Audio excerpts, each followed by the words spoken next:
In this exercise, we will delete the document we created earlier, the document whose last value is grey.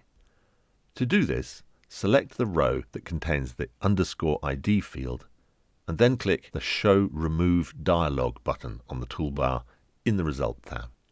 This launches the Remove Documents dialog. You should see an expression specifying the unique identifier of the record associated with the last name, Gray. The code snippet defines the logic necessary to delete the record, which in this case is our selected document.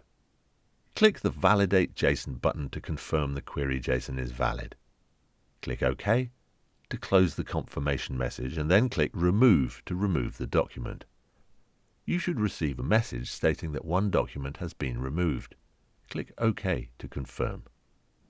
Clear the expression in the Query text box if it isn't empty and click Run Query. At the bottom of the Result tab, we can check the number of documents by clicking the Count Document button to verify our document has indeed been deleted.